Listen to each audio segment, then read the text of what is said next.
अक्कलकोट तालुक्यात गेल्या 2 दिवसांपासून सुरू असलेल्या संततधार पावसामुळे जनजीवन विस्कळीत झालं आहे। तालुक्यातील बादोला बुद्रुक ते बोरगाव देशमुख हा महत्त्वाचा मार्ग पाण्याखाली गेल्यानं नागरिकांचा जीवघेणा प्रवास सुरू आहे। 2 दिवसात तालुक्यात तब्बल 130 मिलीमीटर पावसाची नोंद झाली आहे। या मुसळधार पावसामुळे बादोला बुद्रुक ते बोरगाव देशमुख मार्गावरील ओढ्याला पूर आला आहे। ओढ्याच्या पाण्यातून रस्ता पूर्णपणे दिसेनासा झाल्यामुळे नागरिक आणि विद्यार्थ्यांना जीव मुठीत घेऊन मार्ग काढावा लागत आहे।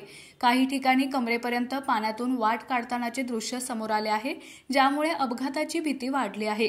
एकीकडे या पावसामुळे शेतकऱ्यांच्या खरीप हंगामातील पिकांना जीवदान मिळालं आहे, मात्र दुसरीकडे खराब रस्त्यांमुळे आणि ओढ्यांना आलेल्या पुरामुळे सामान्य नागरिकांना, विशेषतः शाळेत जाणाऱ्या विद्यार्थ्यांना आणि नोकरदारांना मोठ्या अडचणींचा सामना करावा लागत आहे। प्रशासनाने याकडे तातडीने लक्ष देऊन या मार्गावरील पाण्याचा निचरा करण्यासाठी आणि सुरक्षित वाहतुकीसाठी उपाययोजना कराव्यात अशी मागणी स्थानिक ग्रामस्थांकडून होत आहे।